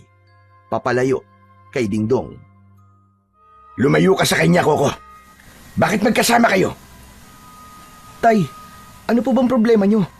Layuan mo siya. Huwag ka magtitiwala sa kanya. Ikaw, paano ka nakawala sa drum? Mang Ramon, kusa po akong umalis sa drum. Wala pong kasalanan si Coco. Hindi pinansin ni Mang Ramon ang sinabi ni Dingdong. Sa halip, maigpit niya tong hinawakan sa kamay. Tay, saan niyo po dadalhin si Dingdong? Bitiwan niyo po siya. Wala siyang ginagawang masama sa inyo. Teka. Bitiwan niyo po ang braso ko, Mang Ramon. Nakikiusap po ako sa inyo. Pakawalan niyo po ako. Halimaw ka. Hindi ka nararapat sa pakiusap na yan. Tay, ano po ba nangyayari sa inyo? Kaibigan ko po siya. Bitiwan niyo po ang kaibigan ko. Bitiwan niyo si Dingdong. Huwag kang makialam dito, Coco, ha? Mamaya tayo mag-uusap. Kailangan maikulong ko sa drum. Huwag ka magtitiwala sa halimaw na to. Galit na galit si Mang Ramon nang kalad ka rin papasok sa loob ng kubo si Dingdong. Hindi lumaban ang kanyang kaibigan. Kahit may pagkakataon din itong tumakas. Kaya naman, hindi siya makakapayag na ikulong ng kanyang ama si Dingdong. Bigla niyang tinakbo ang pagitan nilang dalawang mag-ama. Kaya bago pa man makarating ang mga ito sa loob ng kubo, ay nabawi na niya ang kaibigan. Nahablot niya ang kamay ni Dingdong mula sa pagkakahawak ng kanyang ama. Saktong nabitiwan nito ang kamay ni Dingdong. Mabilis nang niyakap ni Coco ang katawan ni Mang Ramon para pigilan itong hawakan ulit ang kaibigan. Dingdong, sige na! Tumakbo ka na! Tumakas ka na! Bitiwan mo ako, Coco! Umalis ka sa harap ko! Huwag mo akong pigilan! Hindi mo alam ang ginagawa mo! Coco, hindi ako aalis. Umalis ka na! Bilisan mo! Hindi mo alam kung ano mangyayari sa'yo kapag hindi ka pa umalis. Hahanapin na lang kita. Sige na! Tumakas ka na! Takbo na! Wala nang nagawa si Dingdong, kundi ang tumakbo papalayo sa kanilang kinaroroonan.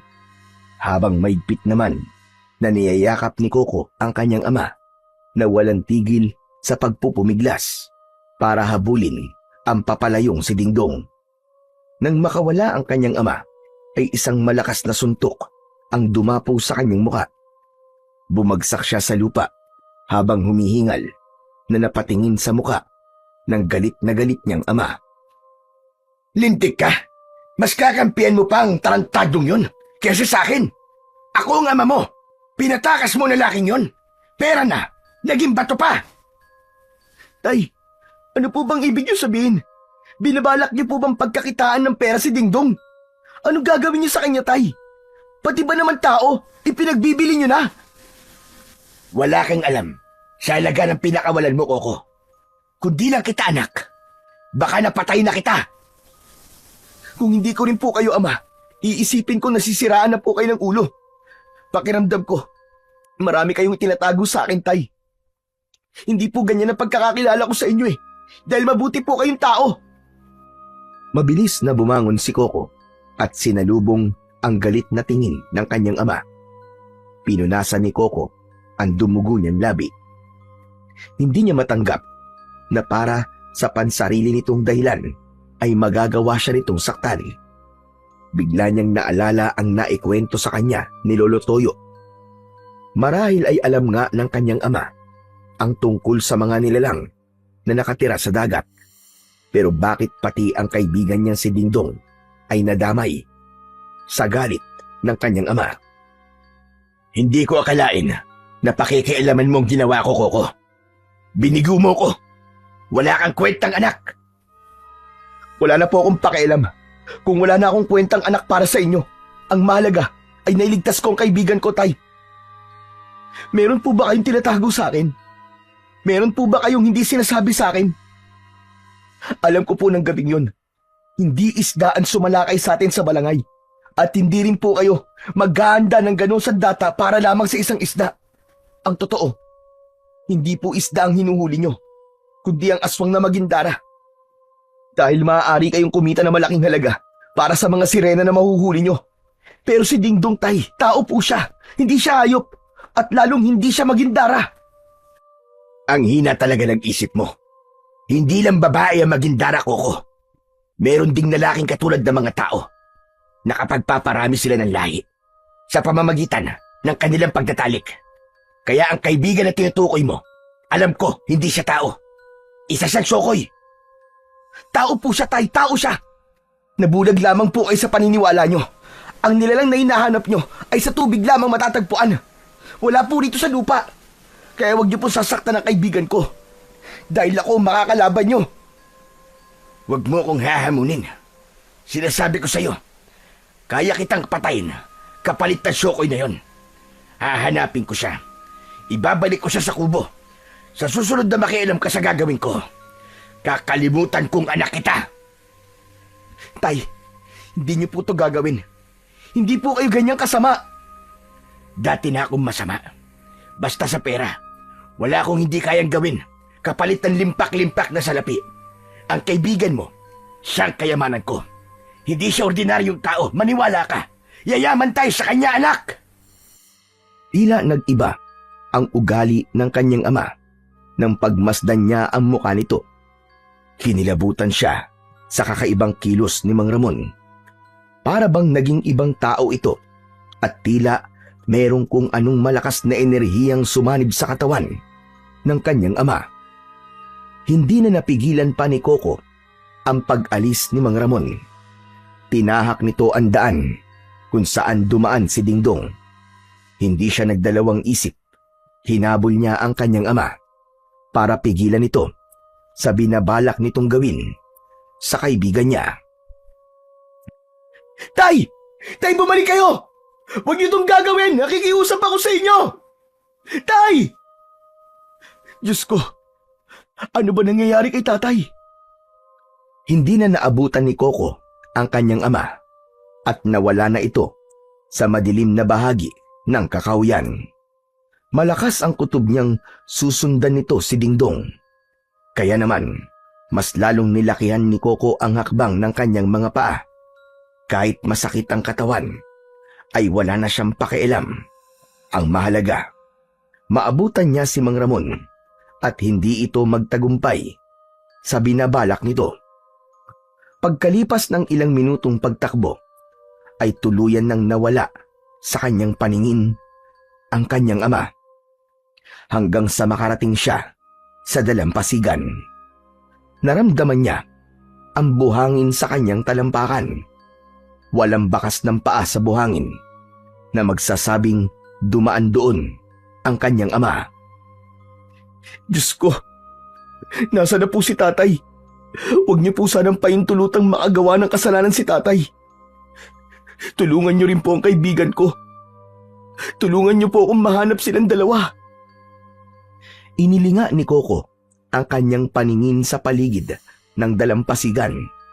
Ngunit wala ang kanyang ama. Tanging ang balangay lamang ang naroon. Ngunit walang ingay siyang naririnig na magsasabi na may tao sa loob ng sasakyan. Isang malalim na buntong hininga ang pinakawalan niya bago muling tumakbo para hanapin ang kanyang ama.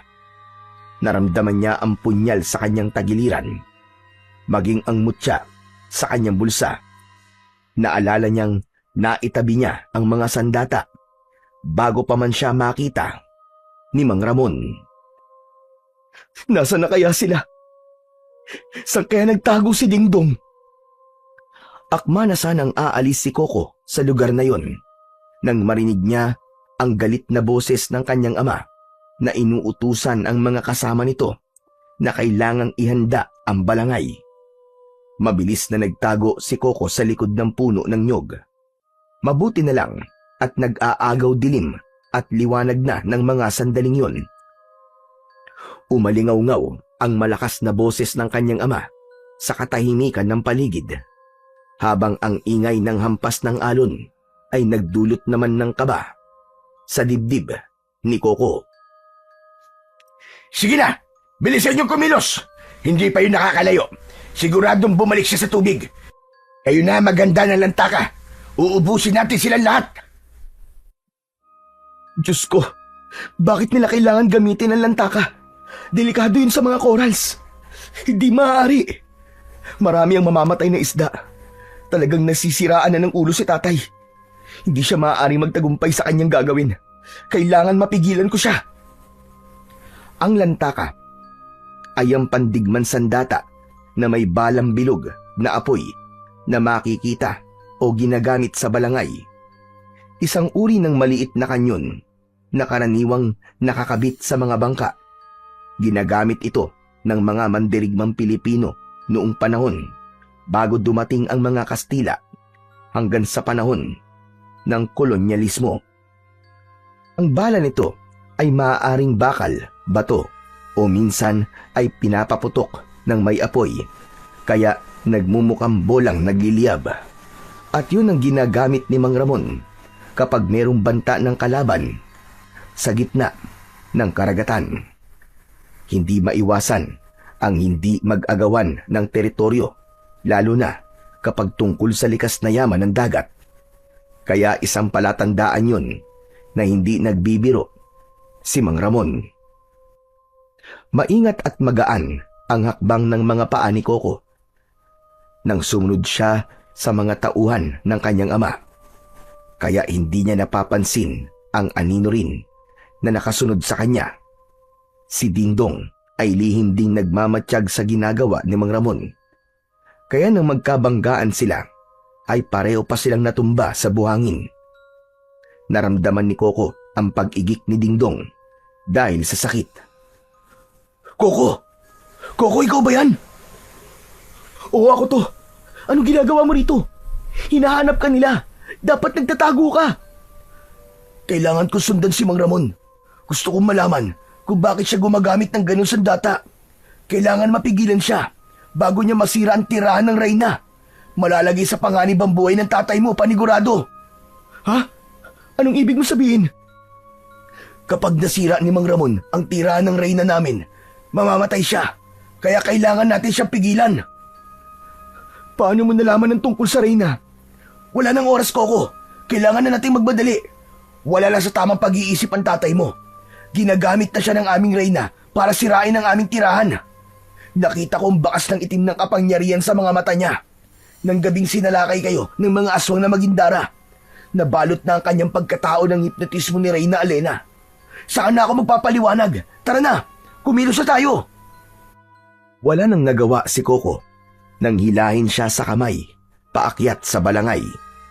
Mabilis ang tibok ng kanilang puso na tinahak nila ang daan, paakyat sa itaas ng bangka. Abala ang mga tauhan ni Mang Ramon, kaya naman hindi namamalayan ng mga ito na nakasakay na ang dalawang magkaibigan. Sa likod ng dalawang drum, nagtago ang dalawa habang pinakikiramdaman ang kanilang paligid. Maya-maya pa ay naramdaman nila ang malakas na paggalaw ng balangay. Indikasyong nagsisimula na silang maglayag papunta sa laot. Ang buong akala ni Mang Ramon ay bumalik si Dingdong sa dagat, kaya siguro naisipan nitong bumalik sa laot. Umalingaw-ngaw ang tunog ng balangay habang naglalayag, kasabay ng malakas na boses ng kanyang ama. Nag-uutos ito sa mga tauhan na pumwesto malapit sa mga lantaka upang maghanda sa pagsalakay ng mga nilalang na aatake sa kanila. Habang sina Coco at Dingdong ay abala pa rin sa pagmamasid sa mga tauhan ng kanyang ama, ang iba naman ay inihanda ang malalaking lambat na gawa sa lubid. Hindi akalain ni Coco na ang nakita niyang paghahanda ng mga ito ay para sa mga nilalang na tahimik sanang namumuhay sa ilalim ng karagatan. Pagkalipas ng ilang oras na paglalayag, ay nakarinig sila ng malakas na alingaw-ngaw ng matinis na tinig. Masarap sa pandinig. Lahat ay natigilan. Tila natulala sa naririnig na tinig. Gulat na naramdaman ni Coco ang paglabas ng mutya sa kanyang bulsa at lumutang yun sa kanyang harapan. Kumikislap na kulay berdeng liwanag na agad na nakita ni Dingdong. Ikaw? Ikaw, Coco, nagtataglay pala ng mutya na may wagang kulay asul na isda? Teka, paano nangyari yun? Akala ko, wala na ang asul na isda. Malakas din ang liwanag ng mutya. Ang tanong ko muna sagutin mo, Dingdong. Paano mo nalaman na isang mutya ang batong yan? Paano mo nakikita ang liwanag na taglay na mutya? Sino ka man talaga? Magpapaliwanag ako sa'yo, Coco. Sapat na ang pagliwanag na nakikita mo ang kapangyarihang bumabalot sa mutya ko. Ako lang at ang mga nilalang na nakatira sa tubig ang nakakakita sa liwanag na taglay na mutya. Kaya natitiyak kong hindi ka isang ordinaryong tao. Kung ganun, totoo ang sinasabi ni tatay. Hindi kagad nakapagsalita si Dingdong. Napatungo ito at lumikot ang mga mata. Bakas ang pag-aalala na baka hindi matanggap ng kaibigan ang kanyang paliwanag. Tama ka, Coco. Nabiyag ako ni Mang Ramon ng gabing iniligtas kita sa kamay ni Reyna Alena. Ikaw ang gusto niyang makuha para sa kanyang pangalawang asawa. Balak niyang magparami ng lahi sa pamamagitan ng halik ng isang ordinaryong tao. Alam niya rin na ikaw ang itinakda para pumatay sa kanya. Ngunit hindi ko alam na ikaw pala ang pinili ni Asul. Natitiyak kong ikaw nga ang matagal na naming hinihintay. Ang binatang tatapos sa Reyna. Kung ganon, isa ka ring magindara, Dingdong. Nabibilang ako sa mga Shokoy, ang bantay ng dagat na unti-unting sinisira ng tatay mo. Kapag natuloy ang digmaan, mauubos at masisira ang kanilang tirahan. Pati mga koral ay madadamay rin. Yun ang layunin ni Alena. Sirain ang tirahan ng mga Shokoy na kumakalaban sa kanyang pamumuno. Akala ko ba nasa ilalim ng hipnotismo si tatay? Paano malalagay sa panganib ang ama ko? Ang hipnotismong ginagamit sa kanya ay pagnanais na makipaglaban sa mga aswang na magindara. Paglalaruan sila ng mga sirena bago sila papatayin. Yun ang epekto ng itim na kapangyarihan. Balak nilang gamitin ang mga sandata para sirain ang bahay ng mga mabubuting sirena. Kaya't nakikiusap ako sa iyo, Coco. Tulungan mo ko. Ang ibig mo bang sabihin, gagamitin ng Reyna ang hipnotismo para buhayin ang pagnanasa ng aking ama na gumawa ng pagkakamali sa pamamagitan ng paghahanap ng mga magindara para ibenta sa mga tao na bibili sa mga nilalang? Sasamantalahin niya ang pagkakataon para makagawa ng kasalanan si tatay. Kung ganun, kailangan ko talaga silang pigilan. Hindi sila maaaring magtagumpay. Oo, yun ang tunay na layunin ng Reyna. Ang gumawa ng masama ang tatay mo. Para silang hari ng kadiliman na tinutokso ang mga tao para manira ng tirahan ng mga sirena na hindi naman masasamang nilalang. Kapag nagtagumpay siya, marami ang mamamatay. Ang tahanan na gusto niyang sirain ay ang tirahan ng pamilya ko. Kaya't nakikiusap ako. Tulungan mo ako, Coco. Kailangan mapigilan natin si Mang Ramon. Ngunit huli na, nagsimula na ang pagpapaputok sa isang bahagi ng dagat. Habang ang mga nakalitaw na ulo ng mga aswang na magindara ay nakatingin lamang sa ginagawa ni Mang Ramon. Isang bahagi lamang ng dagat ang pinapaulanan ng mga lantaka ng kanyang ama. Mabilis na tumalon sa tubig si Dingdong para sagipin ang pamilya nitong inaatake ng kanyon ng kanyang ama. Habang si Coco naman ay mabilis na kinuha sa ere ang nakalutang na bato, pati ang kanyang punyal. Pinigilan niya ang kanyang ama sa pamamagitan ng paghiwa sa braso ng mga ito. Sa ganung paraan, magigising ang kanyang ama sa pagkakahipnotismo ng mga magindara. Tay, patawarin niyo po ako. Kailangan ko po itong gawin. Isang malakas na paghiwa sa braso nito ang ginawa ni Coco. Napasigaw ang kanyang ama dahil sa sakit. Galit na nasapo ng palad nito ang sugat sa braso habang umaagos ang masaganang dugo sa balat nito. Nagawa niyang mabawi ang diwa ni Mang Ramon mula sa hipnotismo ng Reyna. Anong ginawa mo, Coco? Bakit mo ko sinugatan? Pambihira ka, oo! Tay, nawawala po kayo sa sarili niyo, maniwala kayo. Ito lamang po ang naisip kong paraan para mawala ang hipnotismo sa inyo ng mga nilalang na nakatira sa tubig. Tay, itigil niyo na po ang pagpapasabog sa lantaka. Agad na nakabawi sa pagkabigla si Mang Ramon at tila natauhan ito. Malakas itong napasigaw sa mga tauhan para pigilan ang mga ito sa pagpapasabog ng lantaka sa karagatan. Ngunit hindi tumitigil ang mga ito. Kaya naman, wala na rin ibang paraan kundi ang sugatan ang mga tauhan ng kanyang ama sa braso. Tay, kayo na po ang bahala rito. Kahit ano po mangyari, patigilin niyo po sila. Teka, sandali lang anak. Sandali lang. Saan ka mapupunta? Meron lang po akong kailangan tapusin, Tay.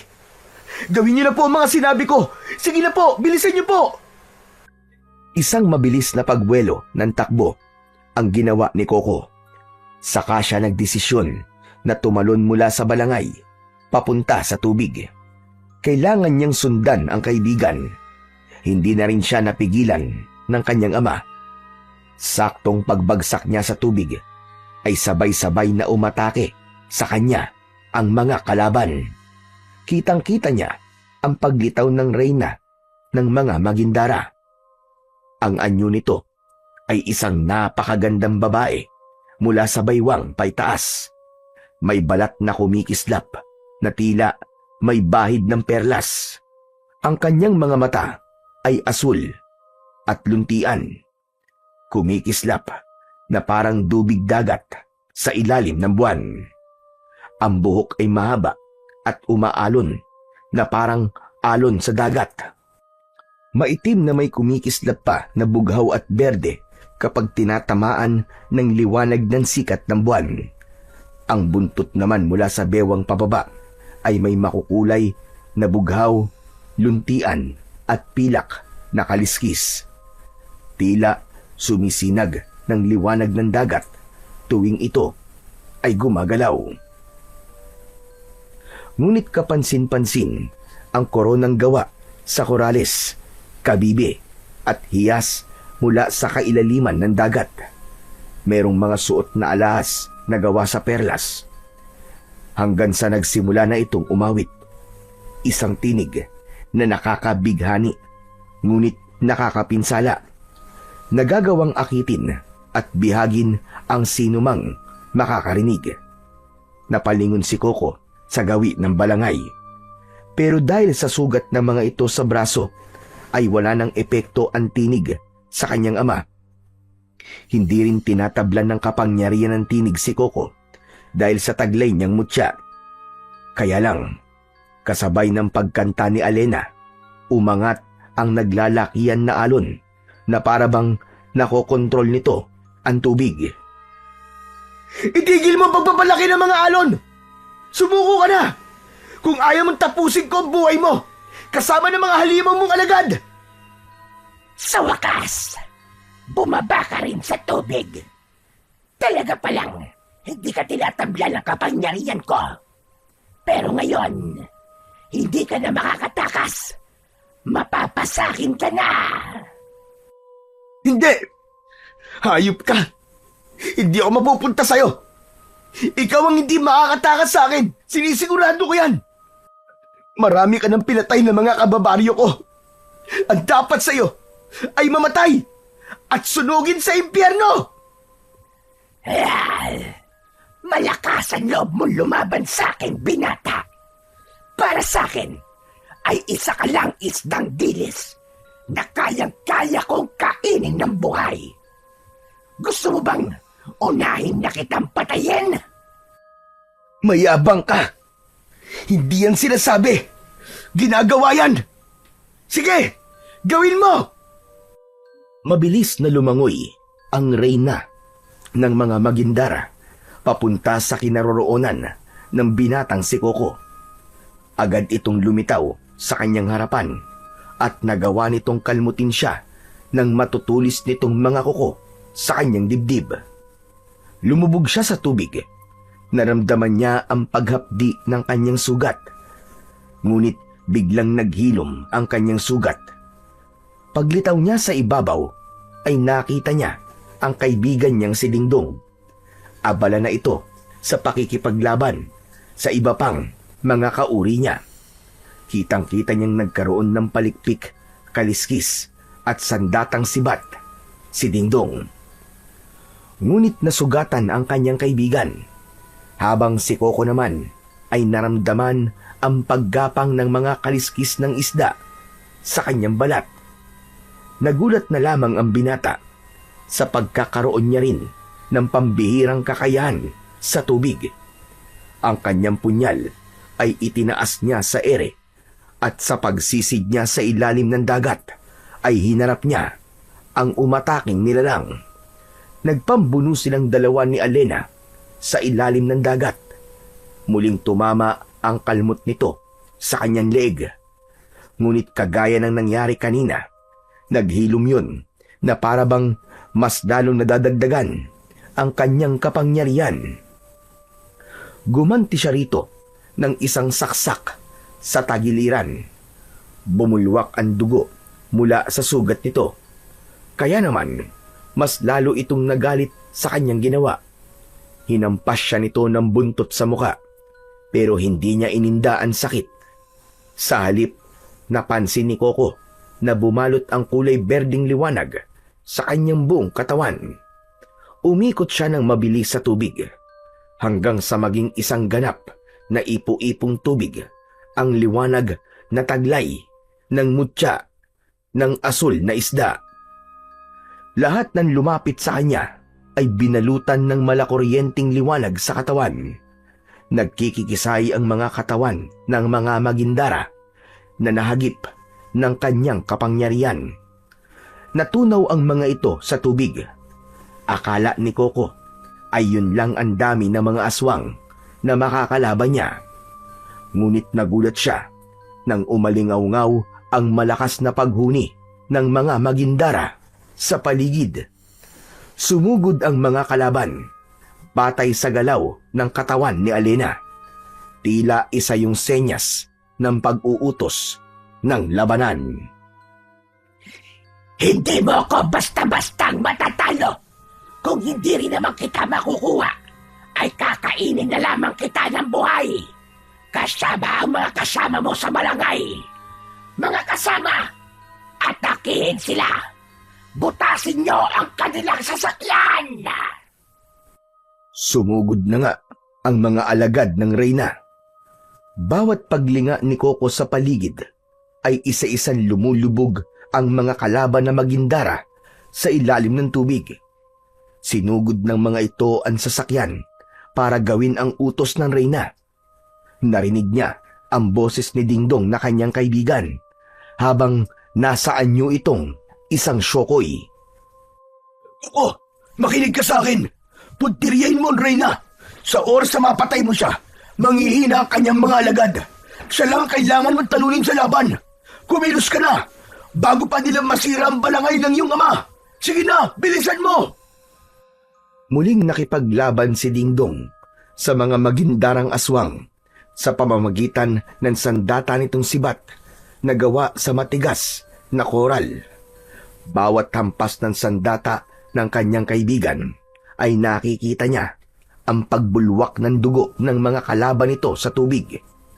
Habang si Coco naman ay hinarap ang papalapit na si Alena. Isang malakas na pagbigwas ng buntot ang tumama sa muka ni Coco. Tumalsik siya at lumubog sa tubig. Pagkatapos ay sinundan siya ng pagsaksak ng palikpik nito sa kanyang braso. Sinubukan niya ring saksakin ng reyna ng hawak niyang punyal, ngunit nasalag lang ito ang kanyang pag-atake. Mabilis naman na umikot si Coco at nakipaglaban sa reyna. Katulong nito ang marami nitong mga alagad na katulad din niyang magindara. Ang bawat hampas niya ay nag-iiwan ng alon ng liwanag na tumatama sa mga magindara. Pagamat marami sila, hindi siya nagpatinag. Hindi siya sumuko. Isa-isa niyang tinalo ang mga ito hanggang ang kanilang mga tinig ay naging bulong na lamang sa kailaliman ng dagat. Hindi siya talaga nagpatalo. Sa halip, muli niyang sinaksak sa dibdib si Alena na reyna ng mga magindara. Bumaon ng punyal sa dibdib nito, kasabay ng pagsuntok niya sa mukha nito gamit ang kanyang kamao na merong mutya ng mahiwagang asul na isda. Tumalsik ng malayo si Alena, ngunit hinabol niya ito ng langoy. Halos kasing bilis ng mga isda kung lumangoy ang binatang si Coco. Kaya bago pa man bumagsak sa tubig si Alena, ay nasalo niya na ito ng hawak niyang patalim. Bumaon ang punyal sa likod ni Alena. Tumulo ang dugo nito sa tubig. Ang malakas na alon ng dagat ay parang nawala. Lumitaw ang malakuryenteng liwanag sa katawan ni Alena dahil sa punyal na nakabaon sa likod nito. Hanggang sa unti-unting natunaw ang katawan ng reyna, kumalat ang kulay berdeng liwanag sa ibabaw ng tubig. Lahat ng tamaan ng liwanag, maliban kay Dingdong, ay lumulutang sa tubig, habang bumubula ang bibig na animo ay nalalason. Yun ang kapangyarihang taglay ng mutya, at dahil lahat sila ay konektado sa reyna ng mga magindara, nadamay sila sa pagkamatay ng kanilang reyna. Samantalang si Dingdong naman ay nakaligtas dahil busilak ang puso nito at walang koneksyon sa reyna ng mga Magindara na si Alena. Umalingaw-ngaw sa paligid ang boses ni Mang Ramon. Anak! Anak, ayos ka lang ba dyan? Nagawa mo, anak! Natalo mo sila! Wala nang mga aswang! Umingala sa itaas ng balangay si Coco at nakita niyang nakabalik na sa dating katinuan ang mga kasama ng kanyang ama. Napangiti siya sa tagumpay na pagkakapanalo niya laban sa mga nilalang na nakatira sa ilalim ng dagat na matagal na nilang kinatatakutan. Lumapit sa kanya si Dingdong. Kaya naman, malinaw niyang nakikita ang itsura nito. Isang lalaking may matipunong katawan at may palikpik na nakadikit sa ulo nito. Ganon din ang palikpik nito sa tagiliran at ang buntot. Sapat ng patunay na hindi nga isang ordinaryong nilalang lamang ang kanyang kaibigan. Maraming salamat sa tulong mo, Coco. Aking kaibigan. Utang ko sa'yo ang aking buhay. At tatanawin ko yun na malaking utang na loob habang ako ay nabubuhay. Hindi, Dingdong. Ako ang iniligtas mo. Kaya ako ang tunay na may utang na loob sa'yo. Lalo na sa pagkakaligtas mo kay tatay. Hindi siya tuluyang nakagawa ng masama. Nangangako ko na hindi na kami gagamit ng pampasabog para manghuli ng isda. Narinig din ni Mang Ramon ang naging pag-uusap ng magkaibigan. Kaya mula sa itaas ng balangay ay malakas na sumigaw ang kanyang ama. Gagawin ko rin ang sinabi ni Coco, Dingdong. Patawarin mo kaming lahat. Muntik na namin masira ang karagatan. Ipinapangako namin na hindi na kami gagamit ng mga pampasabog para manghuli ng isda at hindi na muling maghahangad ng labis sa aming mga kinikita. Sa halip, magiging katuwang mo kami sa pangangalaga sa buong karagatan. Umaasa po ko na tutupad kayo sa pangako niyo, Mang Ramon. Para po sa ikakabalanse at kaligtasan ng lahat at ng kalikasan. Nang hindi na po maulit at magkaroon ng paggambala ng mga aswang na Magindara. Marami po salamat. Paano, kaibigan? Kailangan ko nang umalis. Hanggang sa muli nating pagkikita. Huwag kang mag-alala. Nariyan lang ako sa paligid. Itinaas ni Dingdong ang kamao, katulad ng pag-aapir nila, tanda ng kanilang pagiging magkaibigan. Saka ito lumangoy, papalayo sa kanyang kinaroroonan. Iwinagayway muna ni Dingdong ang kamay nito bilang tanda ng pamamaalam. Saka lumubog na ito sa tubig. Si Mang Ramon naman ay nagbaba na ng hagdan na gawa sa lubid. Saka lamang umakyat sa itaas ng balangay ang kanyang anak na si Coco. Kusang nawala ang liwanag sa kanyang katawan. Maging ang mga tumutubong kulay asul na kaliskis sa kanyang balat ay tuluyan na ring naglaho. Ang kanyang kakayahang makagalaw ng mabilis sa tubig ay nakatulong sa kanya para makamit ang tagumpay.